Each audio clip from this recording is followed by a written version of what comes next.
C'est une grande perte. Non, non, c'est pas vrai ça. Si, moi je peux pas croire. Si c'est vrai, c'est une grande perte. Ce matin. C'est vrai, mais c'est officiel. Oui, il est mort ce matin. Eh bien, moi, je ne veux pas. Ça, je dis franchement, c'était quelqu'un. Moi, j'étais là à existence, madame. J'étais assez d'accord avec vous. C'était pas un saint. Il était comme les autres. Il avait ses défauts, mais c'était un homme intègre. On n'en trouvera plus comme cela. Et puis qui aimait la France.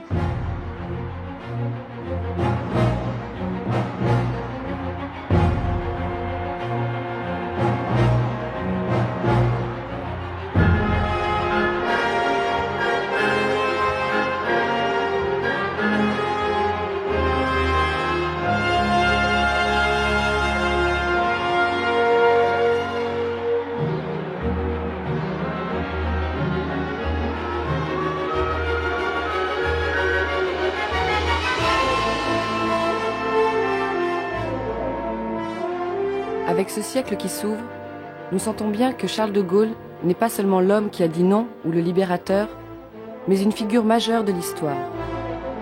Collaborateur et plusieurs fois ministre du général de Gaulle, Alain Peyrefitte nous a donné, peu de temps avant sa mort, son témoignage sur la dernière partie de la carrière politique du fondateur de la Ve République. Le général de Gaulle était le héros de mon enfance, de mon adolescence, et je l'ai vu pour la première fois en tête-à-tête en mars 59. C'était mon premier entretien avec lui. Je pensais que c'était peut-être le dernier. Alors je n'ai pas voulu en laisser perdre un seul mot. Je n'avais pas besoin de magnétophone parce que j'avais été entraîné par 10 ans de vie diplomatique à prendre aussitôt copie de tout entretien important. J'étais loin de me douter qu'après ce premier entretien, il y en aurait 300 d'autres, sans compter les conseils des ministres, encore 3 autres centaines, et les conseils restreints et autres conversations à bâton rompu au cours d'un voyage à l'étranger ou en France. Il avait le langage écrit d'un homme qui a été baigné dans une culture classique, qui aime la langue noble, la belle langue française, qui écrit tout à l'avance, y compris ses discours, y compris des conférences de presse qui duraient 1h30 et qui avaient 30 ou 35 pages de texte. Il se peut qu'ainsi les âmes, partout où elles sont sur la terre,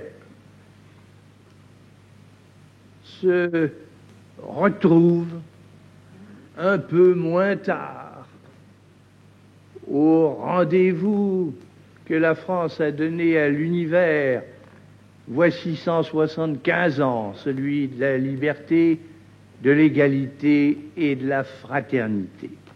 Je me souviens que à la sortie d'un conseil des ministres où on avait appris que les Anglais voulaient se retirer du projet Concorde, il m'avait dicté une phrase qui était écrite dans ce style châtié dont il avait l'habitude quand il avait sa plume à la main et qui était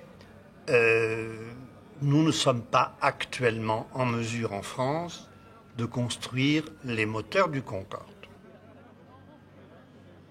Ça, c'est le langage écrit. C'est le langage noble. Ça pourrait être du Bossuet ou du Chateaubriand. Et puis, après ça, en tête-à-tête, il m'a dit, il y a toutes sortes de zigotos, des polytechniciens, des centraliens dans cette société d'études de moteurs d'avion, la SNECMA. Ils ne sont pas foutus de nous faire des moteurs d'avion. Ce sont des gens foutes. C'était la même chose, dit dans un langage différent.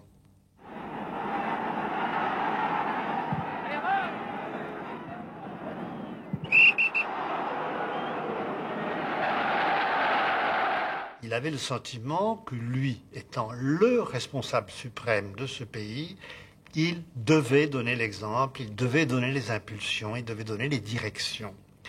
Et ça aurait été à ses yeux un manque de sens des responsabilités que de se dérober devant cette tâche.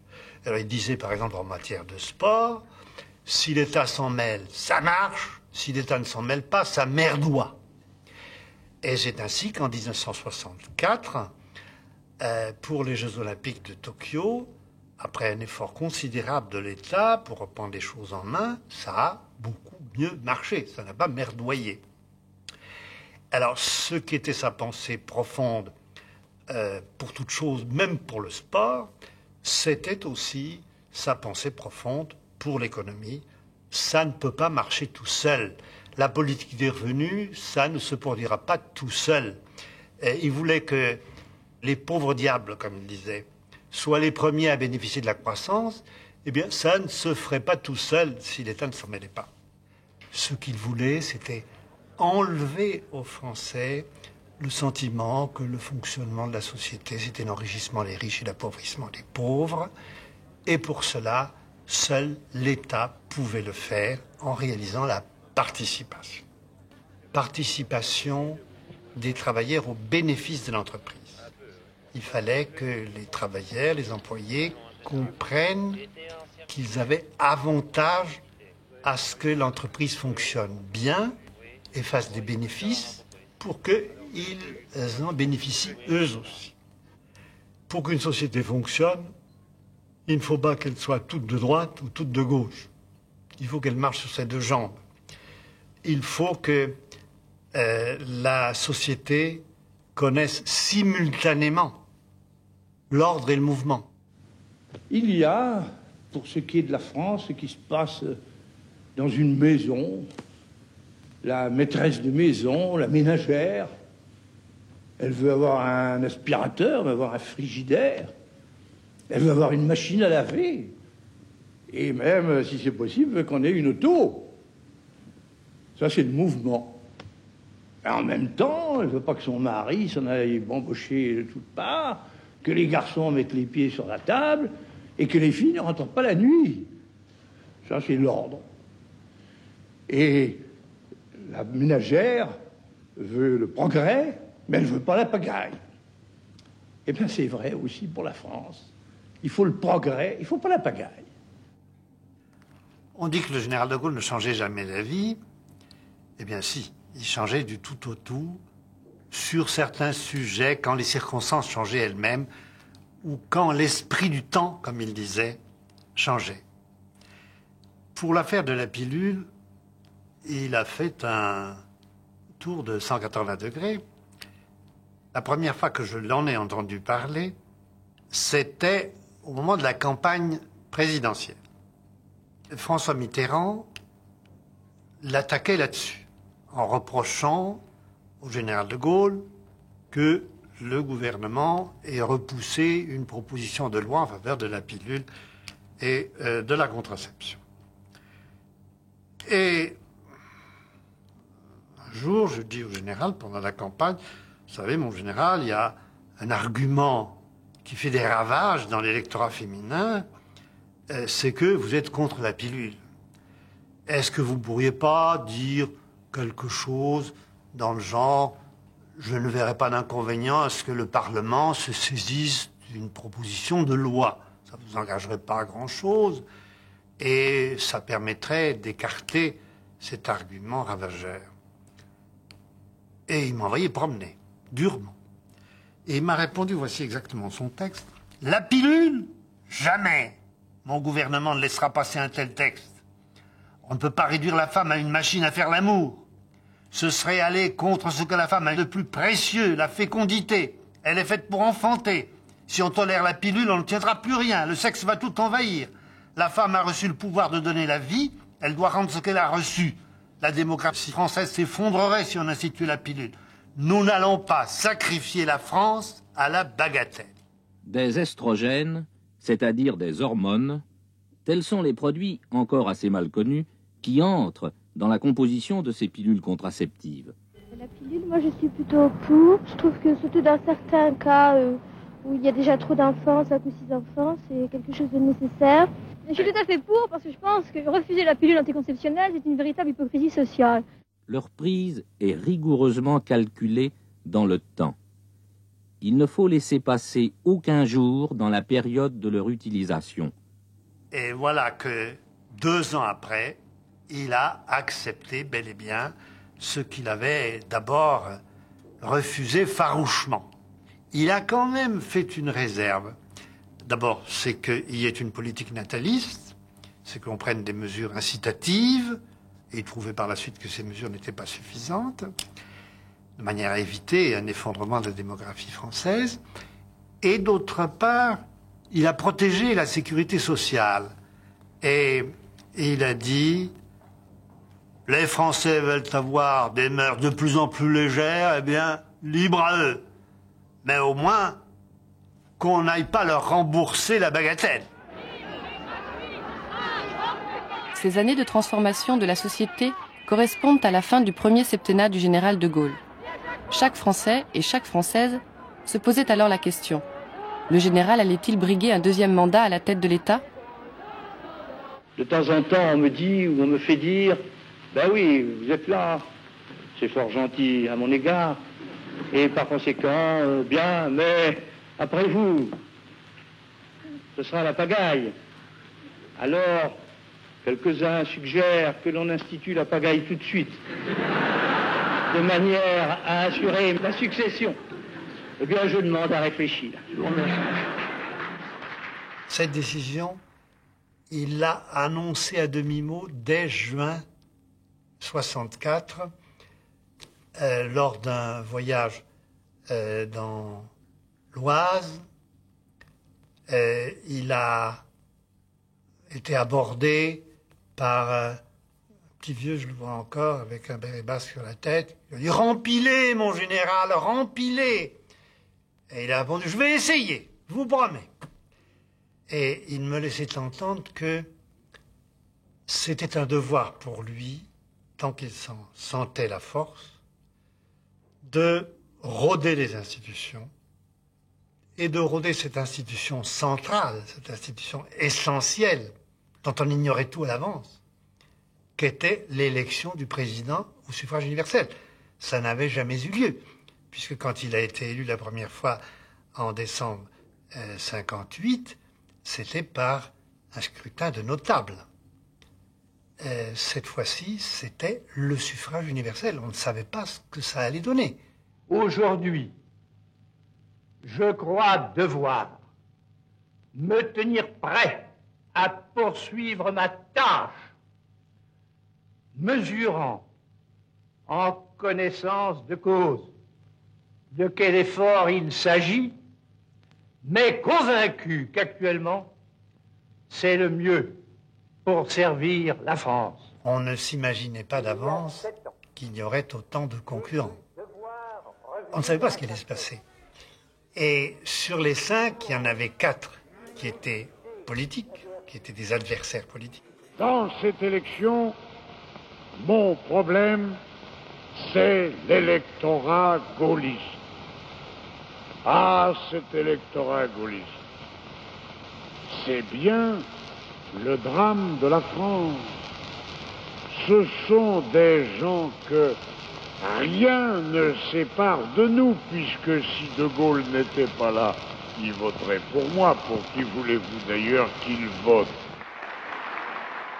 Il considérait que Dixi-Vignancourt, c'était Vichy, c'était la collaboration fière d'elle-même, c'était l'OAS. Il n'était pas tendre pour Le Canuet. Il disait de lui, c'est l'enfant de cœur qui a bu le vin des burettes et qui s'en est enivré. Paradoxalement, par une sorte de tragédie qui pèse sur ce pays, la Ve République refuse les moyens de ses propres objectifs, dont certains, et je vais le dire avec clarté, sont justes. Et puis, il n'aimait pas non plus Mitterrand, et je veux dire qu'il l'aimait encore moins que les autres. Il n'était pas tendre pour lui. Et cependant, il n'a pas voulu qu'on attaque Mitterrand.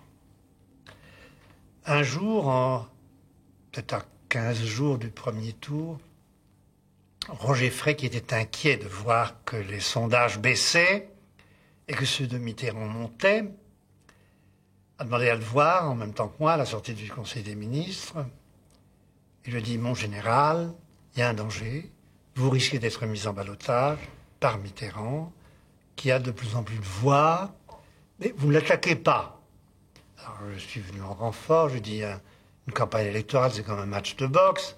Si vous recevez tous les coups et si vous n'en donnez aucun, vous finirez par être KO debout. » Et le général nous a laissé parler. Roger Frey a dit « Mais il faut parler de l'affaire de l'Observatoire, le faux attentat de l'Observatoire. Il faut parler de la francisque que lui a remise Pétain.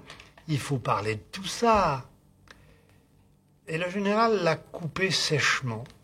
Il lui a dit « Écoutez, vous ne m'apprendrez rien sur Mitterrand.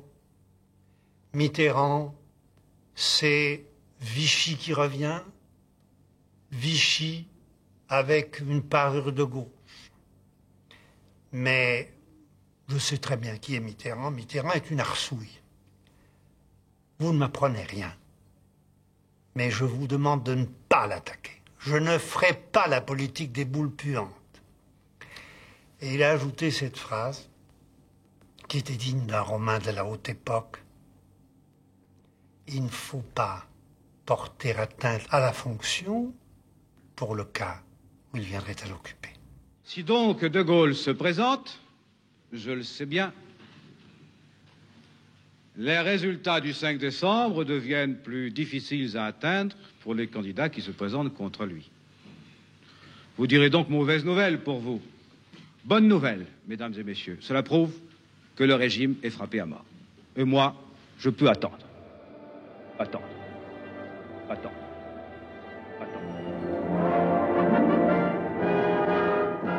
Les élections présidentielles au suffrage universel auront fait d'entrée une victime, l'abstentionnisme. M. François Mitterrand, inscrit sur les listes électorales de Château-Chinon, est à la seconde place avec 32% des voix. Quant au général de Gaulle, il est en tête avec la confiance de 45% des votants.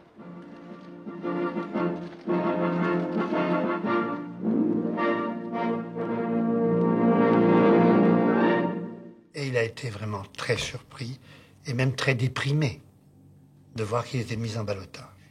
Quand il a vu qu'il avait 44-45%, il ne voulait plus revenir de Colombey, il croyait que tout était perdu, et il se disait comment 45% vont-ils devenir plus de la majorité, comment 55% qui ont voté contre moi au premier tour pourraient-ils se détacher partiellement pour venir me faire élire.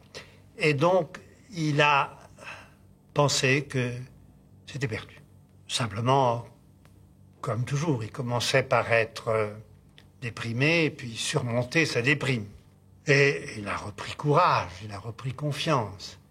Et il a accepté de changer de style, de changer d'apparence. Nous lui avons fait valoir que le style magistral, le style du chef de l'État qui parle à la nation n'était pas convenable pour une élection où il était un candidat parmi d'autres. Et il fallait qu'il aille vers les Français, qu'il parle leur langage, et on lui a demandé de parler ce langage familier qu'il employait dans le tête-à-tête avec quiconque venait le voir. Et c'est ce qu'il a fait dans ses interviews avec Michel Droit, qui ont beaucoup impressionné le public, parce qu'on ne l'avait jamais vu comme ça, si familier, si détendu, avec des expressions si pittoresques et si bienvenues. Il faut prendre les choses comme elles sont, car on ne fait pas de politique autrement que sur des réalités. Bien entendu, on peut sauter sur sa chaise comme un cabri en disant l'Europe, l'Europe, l'Europe, mais ça n'aboutit à rien, et ça ne signifie rien.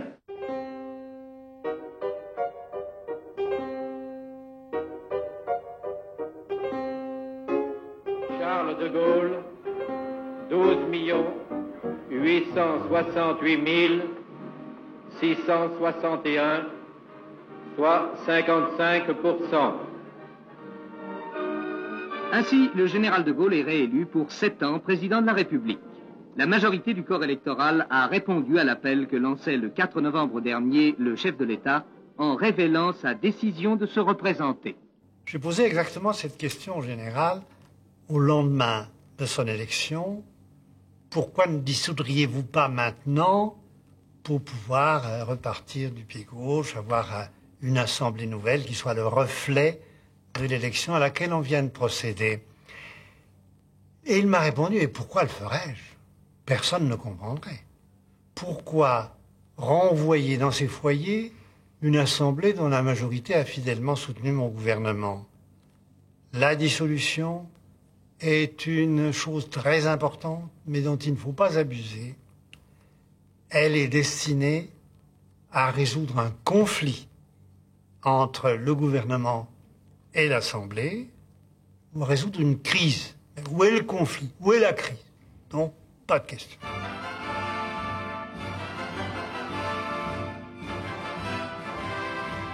Pas de dissolution. C'est donc tout naturellement qu'on attend les élections législatives de mars 1967. C'est une épreuve difficile pour la majorité gaulliste qui doit faire face à une opposition de plus en plus structurée. Bien que le résultat du premier tour soit honorable, la majorité à l'Assemblée n'est finalement obtenue qu'avec un unique siège d'avance. Allait-on connaître la première cohabitation de l'histoire de la Ve République? La cohabitation, il ne voulait pas en entendre parler. Plus exactement, il s'en faisait une idée totalement différente. Il avait parfaitement envisagé cette hypothèse. L'hypothèse où le président ne bénéficierait pas aux élections législatives de mars 67 d'une majorité à l'Assemblée. Mais il aurait joué tout à fait autrement que a joué François Mitterrand en 1986. Son plan, il me l'a révélé tout en me disant qu'il ne fallait pas en parler, parce qu'il n'aimait pas beaucoup dévoiler ses batteries à l'avance. Il a envisagé 2 hypothèses. Ou bien nous étions battus à plate couture, il en tirait aussitôt les conséquences et partait parce que ça aurait signifié un désaveu. Ou bien il s'en fallait de 10, 20, 30 députés pour que nous ayons de nouveau la majorité. Et à ce moment-là, la Constitution était faite pour répondre à ce genre de cas de figure. Dans cette hypothèse-là, ce qu'il envisageait, c'était de faire appel à un Premier ministre gestionnaire qui serait entouré de ministres techniciens, comme il avait commencé d'ailleurs de le faire en 1958, et il se serait débrouillé avec ça. Si la nouvelle majorité voulait renverser ce gouvernement, voulait le censurer, elle en a été tout à fait libre, mais il fallait qu'elle sache qu'immédiatement après, il lui faudrait se présenter devant les électeurs. Or, disait-il, la chose que détestent le plus les députés, c'est d'avoir à faire campagne. Et on verra bien ce qu'ils feront. C'était ça son plan. Et alors, je lui ai dit un peu naïvement, et puis vous avez l'article 16. Et il m'a répondu, l'article 16, pensez-vous, c'est pas fait pour ça. On ne prend pas un marteau pilon pour écraser une mouche. Et alors, là-dessus, il m'a recommandé le secret absolu sur cette confidence qu'il s'était laissé aller à faire. Et j'ai eu à m'en repentir. Parce que j'avais cru que ce qu'il avait dit sur l'article 16 était tellement évident qu'on pouvait le dire, en tout cas le laisser entendre. Et dans un village, à Montcuq, un contradicteur me dit « Alors, si le général de Gaulle n'a pas la majorité, il va prendre l'article 16 ». C'était un thème de l'opposition de gauche que de dire, naturellement, il a la dictature à portée de la main.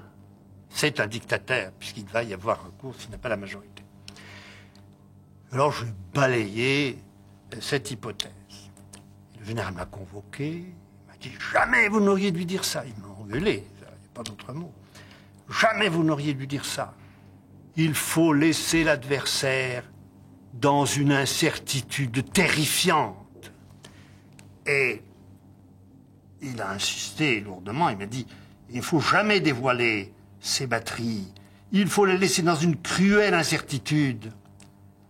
Et alors, après les élections qui ont été gagnées à un siège près, il nous a dit, ça avait l'air d'un paradoxe, mais il nous a dit, hors conseil, après le conseil, en venant serrer les mains, il nous a dit, « Ah, vous les avez gagnées, vos élections. C'est dommage, parce qu'on aurait vu comment on peut faire fonctionner la Constitution. » Et il y avait du regret dans sa voix, et ce regret, je l'ai aussi. Parce que s'il avait fait cette expérience-là, nous aurions évité ce système désastreux qu'est la cohabitation.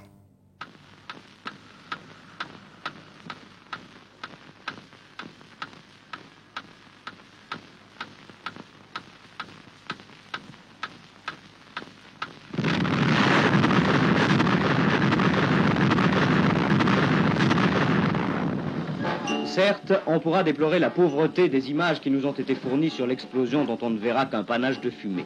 Cela ne retire rien au fait, seule, avec ses seuls moyens, la France a fabriqué sa bombe.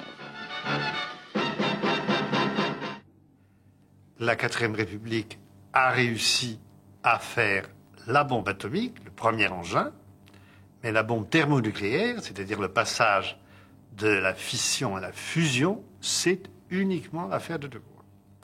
Et je peux dire que j'en suis témoin. Voici ce qu'il m'a dit quand j'ai pris mes fonctions de ministre de la Recherche scientifique et des questions atomiques et spatiales. Il m'a dit « Je me suis présenté à l'élection présidentielle pour assurer le coup.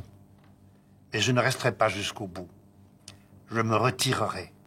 Il faut absolument qu'on réalise une explosion thermonucléaire en 68 au plus tard. Pourquoi traîne-t-on tellement ? Si cette explosion a lieu tant que je suis là, mes successeurs n'empêcheront pas que nous nous dotions d'un armement thermonucléaire, mais si je m'en vais avant, mes successeurs n'oseront jamais braver les criailleries des Américains, des curés et des vieilles filles. »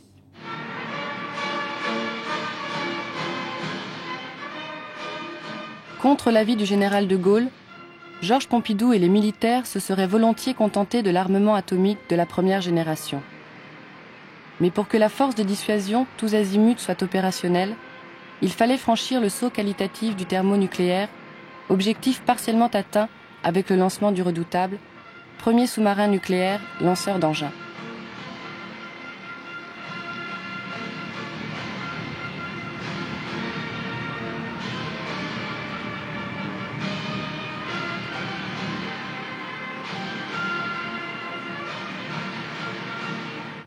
Le général de Gaulle tenait absolument à assister lui-même à une expérience atomique et à la consacrer en quelque sorte par sa présence.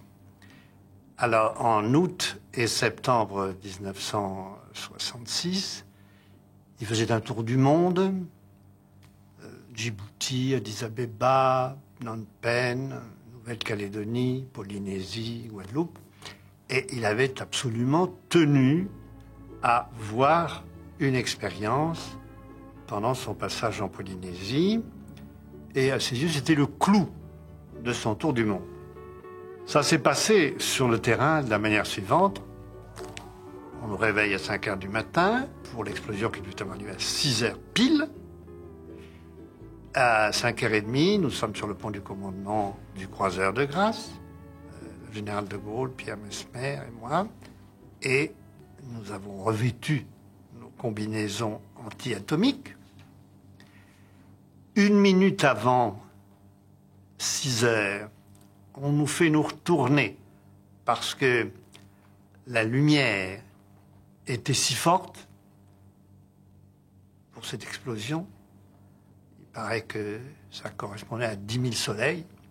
Ça nous aurait aveuglés si nous ne nous étions pas mis le dos en face de l'explosion. Et donc, nous avions des lunettes noires et même des compresses sur les yeux et nous tournions le dos. Et à l'instant zéro, après le compte à rebours, nous avons ressenti une brûlure dans la nuque. C'était la brûlure de la chaleur dégagée par la lumière. Et c'est seulement une demi-minute après qu'est arrivé le son, un fracas épouvantable.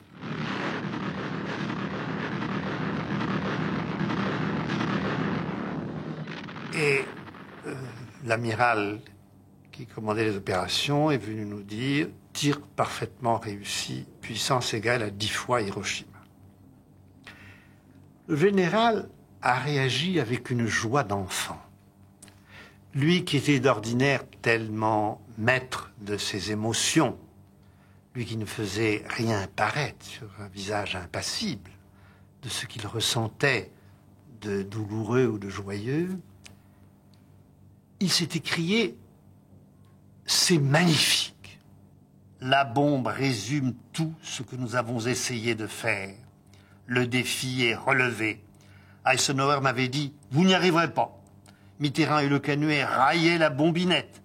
Et voilà que nous produisons en série des bombes 10 fois plus puissantes que celles d'Hiroshima. Ça veut dire qu'aucun pays ne pourra s'attaquer à la France. Ça veut dire l'invulnérabilité, donc la paix. Nous qui avons subi tant d'invasions, c'est une situation que nous n'avons jamais connue dans notre histoire. Et nous y sommes arrivés tout seuls, sans aide. Et même avec l'hostilité des Américains et des Russes. C'est la garantie de notre indépendance. Et alors, il y a une chose qui l'a particulièrement intéressé, c'est que l'amiral est venu nous dire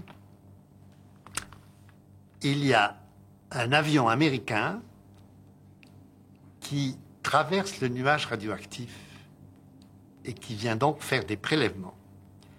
Et puis il y a un soi-disant chalutier soviétique qui est naturellement bourré d'instruments électroniques et qui est là aussi pour faire des prélèvements. Et il y a peut-être même en plus un sous-marin, américain ou anglais, on ne sait pas.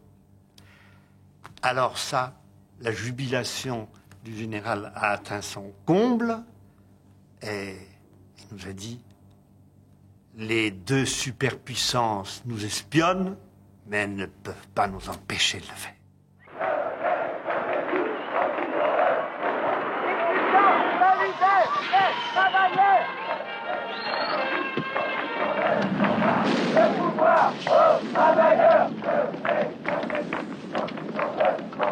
Ça n'était pas si facile de les apprécier, ces événements de mai 68. Mais le général de Gaulle a commencé par estimer que tout ça, c'était parce qu'on n'avait pas fait la sélection à l'université. Il pensait que les étudiants un certain nombre d'entre eux, entraient dans des études pour lesquelles ils n'étaient pas faits, se fourvoyaient, et par conséquent allaient devenir des aigris, car au lieu de voir devant eux des voies grandes ouvertes vers la vie professionnelle, vers la vie active, eh bien, ils se trouvaient devant des impasses. Ils allaient former des chômeurs intellectuels. Les premiers désordres à Nanterre étaient provoqués par des étudiants qui, comme par hasard, se trouvaient dans la faculté des lettres en sociologie, c'est-à-dire sans débouché. Et il a fait le rapprochement entre les deux, et il revenait sur cette notion de sélection. J'en ai pris pour mon grade, naturellement. Il m'a dit, depuis 58, vous avez été 6, 7, 8, je ne sais plus, à ce poste, et aucun d'entre vous n'a jamais fait la sélection. C'est la sélection qu'il faut faire. Et il m'a sorti à ce moment-là un argument qui, je crois, est d'une grande valeur. Entrer à l'université, ça n'est pas un droit. C'est un devoir pour ceux qui le peuvent, et ceux-là doivent s'y donner de toute leur force. Mais c'est pas un droit, on ne leur doit pas.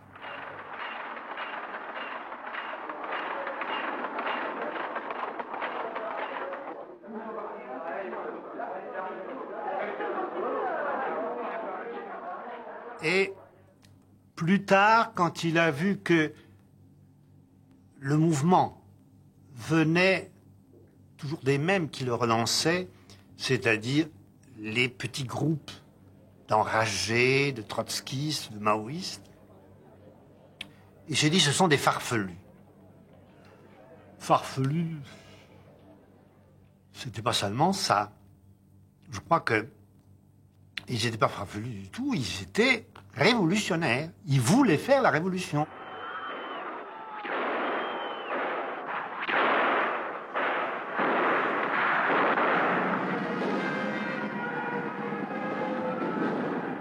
L'université de Nanterre, du moins sa faculté des lettres étant fermée, les étudiants de Nanterre se sont transportés à la Sorbonne. Et il y en avait 300, 400 gauchistes. Et à ce moment-là, le recteur, appuyé par les deux doyens de la Sorbonne, a décidé de faire appel à la police. Au quartier latin, le préfet de police est venu vérifier le dispositif. On craint un assaut de la Sorbonne. Mais la manifestation s'achève sans incident. On espère. Et alors, comme le Premier ministre était parti la veille pour un voyage en Iran et en Afghanistan, on se trouvait dans une situation fausse qui était celle de l'intérim. L'intérimaire était Louis Joxe, et le Premier ministre intérimaire, par définition, n'a pas l'autorité du véritable Premier ministre qui est au loin. Et pendant toute la semaine, le général de Gaulle nous a donné des consignes extrêmement sévères qui correspondaient à sa fonction constitutionnelle et qui étaient les suivantes. On ne capitule pas devant l'émeute, ce sont des émeutes insurrectionnelles. Si nous nous déculottons, il n'y a plus d'État. Ramassez chaque fois quelques centaines d'émeutiers et finiront bien par se calmer.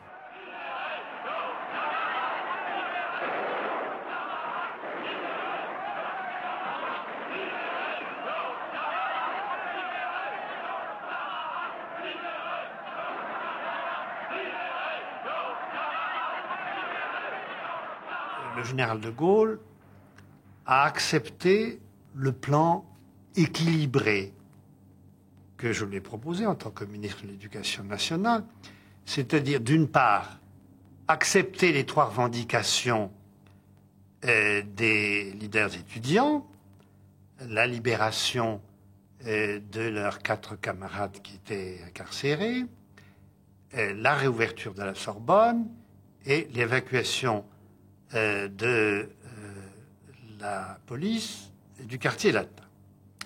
Mais à 3 conditions qui en étaient en quelque sorte la contrepartie, la compensation qu'il fallait rendre publique. C'était d'abord qu'on allait filtrer les entrées à la Sorbonne, pour que n'importe qui n'y entre pas, mais seulement ceux qui avaient à y faire quelque chose à l'intérieur, c'est-à-dire les professeurs et les étudiants.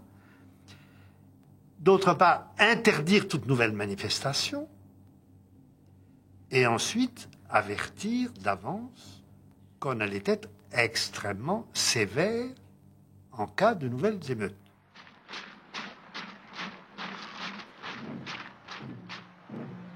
Un dispositif policier renforcé est donc mis en place. Mais le plan d'Alain Peyrefitte n'est pas appliqué, car on annonce le retour précipité de Georges Pompidou. Répugnant à l'affrontement avec les étudiants, le Premier ministre souhaite imposer une ligne politique plus souple. Effectivement, dès 8 heures, le Premier ministre nous a réunis et il nous a dit exactement ceci: je suis le seul à pouvoir remettre le compteur à 0. J'ai eu la chance de ne pas être là. Ma décision est prise. Il me reste à la faire approuver par le général. Alors, comme je lui faisais observer que ces mesures d'apaisement seraient interprétées comme une capitulation sans condition si elle n'était pas sa sortie de contrepartie, il m'a répondu: si je pose des conditions à l'apaisement, ça va ruiner l'effet psychologique, il ne faut pas mégoter. J'ai décidé que la Sorbonne serait librement rouverte à partir de lundi, les cours reprenant à la diligence du recteur et des doyens. À partir de lundi, également, la Cour d'appel pourra, conformément à la loi, statuer sur les demandes de libération des étudiants condamnés. L'opposition n'aurait pas été dans son rôle si elle n'avait pas profité de l'occasion pour faire de l'opposition. C'était son rôle. Elle est peut-être allée un peu au-delà de son rôle puisque le 28 mai, elle a fait un coup d'État. Un coup d'État constitutionnel. Un événement important. François Mitterrand a annoncé qu'après le référendum qui était prévu pour le 16 juin, référendum sur la participation, lui, François Mitterrand, serait candidat à l'Élysée et en attendant l'élection, il prendrait la tête du gouvernement. C'était anticonstitutionnel, c'était un coup d'État, puisque la Constitution dispose qu'en cas d'empêchement, de disparition du président de la République, il est remplacé par le président du Sénat et le gouvernement reste en place. Alors, on sortait donc du fonctionnement régulier des institutions. Un gouvernement de front populaire allait s'installer dans des conditions qui étaient celles de la subversion. Et De Gaulle ne pouvait pas laisser faire ça. Il fallait qu'il en tire les conséquences. Ou bien qu'il s'en aille, ou bien qu'il reprenne la situation en main. Et il m'a dit alors quelque chose qui était tout à fait caractéristique. Il m'a précisé « Les choses allaient trop vite pour qu'on puisse attendre le référendum. Il fallait interroger les Français tout de suite. » Il avait déjà présent à l'esprit ce qu'il allait faire le lendemain. Il préparait un coup, personne n'en savait rien. Il n'a dit à son Premier ministre qu'il allait s'absenter que le lendemain matin, mercredi. Et il est parti en hélicoptère, tout le monde croyait qu'il allait à Colombey, mais il n'allait pas à Colombey. Il allait au-delà de Colombey, mais même Sonnette de Camp ne le savait pas encore. La destination de ce voyage mystère, c'est Baden-Baden, où siège le commandement des forces françaises en Allemagne. Le chef de l'État doit y rencontrer le général Massu.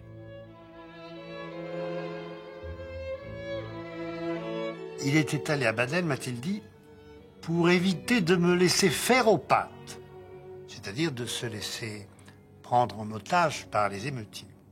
Et alors, Massu n'a pas eu pour autant un rôle négligeable. Le général m'a dit, Massu a été Massu. Il m'a même dit ceci, Massu m'a fait sentir que l'armée n'était pas contaminée et qu'elle m'obéirait. Les deux thèses qui se sont affrontées depuis lors sont en apparence incompatibles.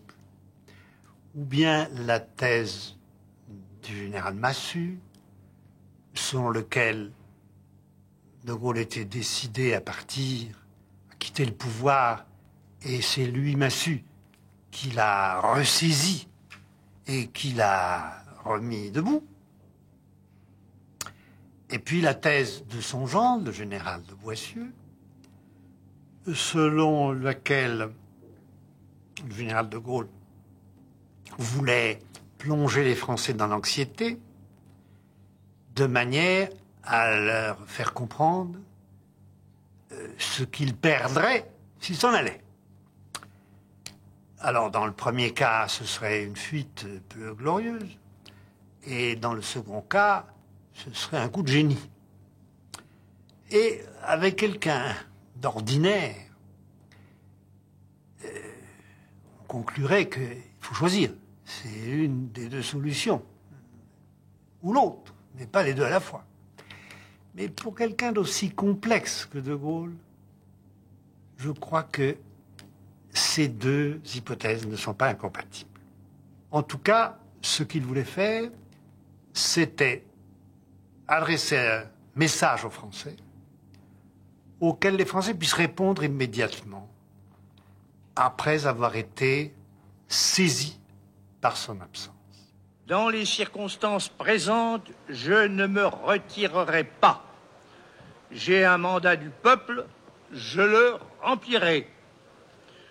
Je ne changerai pas le Premier ministre. je dissous aujourd'hui l'Assemblée nationale. Si donc cette situation de force se maintient, je devrais, pour maintenir la République, prendre, conformément à la Constitution, d'autres voies que le scrutin immédiat du pays. Partout et tout de suite, il faut que s'organise l'action civique.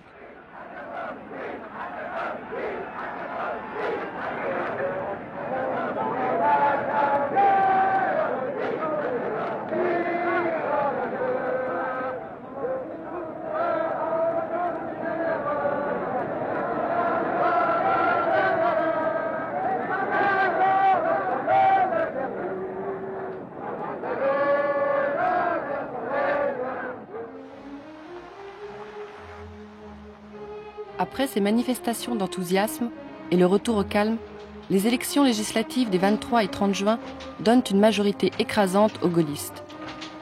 Il reste au général à entreprendre la grande réforme qui lui tient à cœur, les régions et la transformation du Sénat. Georges Pompidou cède la place à Maurice Couve de Murville, au poste de Premier ministre.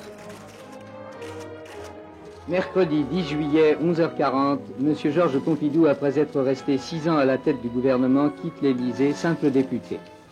À sa lettre de démission, le général de Gaulle répondra « Je souhaite que vous vous teniez prêt à assumer tout mandat qui pourrait vous être un jour confié par la nation. »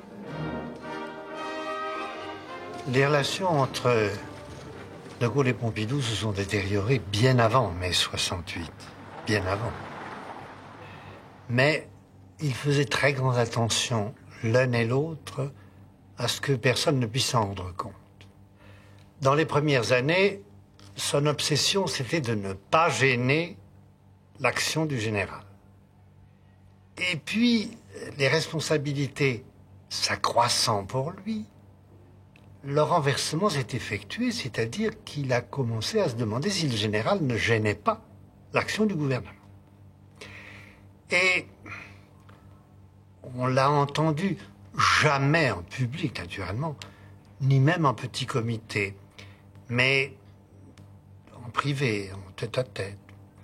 Entendu dire des choses qu'il n'aurait jamais dites dans les premières années, dans le genre « ça c'est une utopie du général », ou encore « le général a encore enfourché un de ses dadas », ou même « c'est une gaffe du général ». Comme cette profonde réforme concerne l'organisation de nos pouvoirs publics dans tous les domaines, y compris celui de la Constitution, nous devons soumettre le projet au peuple, qui, par la voie du référendum, en décidera souverainement. On s'est souvent demandé pourquoi il avait fait ce référendum, qui a entraîné sa perte. On a beaucoup dit, Malraux a dit notamment, que le général avait lancé ce référendum sur la régionalisation, sur la réforme du Sénat, référendum auquel personne ne s'attendait et qui n'intéressait pas grand monde, pour se délier de l'engagement qu'il avait pris envers les Français de rester à son poste. C'était une sorte de référendum suicide.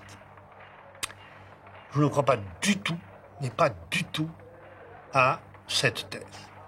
D'abord parce que c'était une idée très ancienne chez lui. Ça fait longtemps qu'il en parlait de ce référendum. Bien avant 67, bien avant même 65. Et ensuite parce que tous ceux qui ont essayé de le dissuader de faire ce référendum, puisque personne ne le sentait, se sont heurtés à un mur. Moi-même, 2 mois avant, après beaucoup d'autres, j'ai essayé de le faire revenir dessus, de le convaincre de ne pas faire ce référendum, et il m'a répondu avec beaucoup de force. Mais si, il faut lancer la régionalisation, lancer la décentralisation, lancer la concertation avec des forces économiques et sociales, lancer la participation. C'est capital, c'est le dernier service que je peux rendre au pays. Eh bien, un homme qui me disait ça avec cette force, c'est un homme qui souhaitait faire ce référendum, qui souhaitait que le référendum soit positif. C'est pas un homme qui voulait se faire donner congé par les Français. Si je suis désavoué par une majorité d'entre vous, solennellement, sur ce sujet capital, et quel que puisse être le nombre, l'ardeur de l'armée de ceux qui me soutiennent et qui de toute façon détiennent l'avenir de la patrie, ma tâche actuelle de chef de l'État deviendra évidemment impossible et je cesserai aussitôt d'exercer mes fonctions. Alors, comme je lui disais que l'Assemblée que nous avions depuis le mois de juin 68, cette Assemblée qu'on a qualifiée d'introuvable, cette Assemblée avec une majorité écrasante de gaullistes, nous rendait très facile d'adopter sous forme de loi ce qu'il voulait faire sous forme de référendum. Il m'a répondu cette phrase superbe, c'était tout de Gaulle: il faut que les Français, tous les Français, soient députés d'un joug. Voici les résultats du référendum. Oui, 10 669 015, soit 47,13%. Non, 11 966 550, soit 52,87% des suffrages exprimés. Le projet de loi référendaire n'est pas adopté.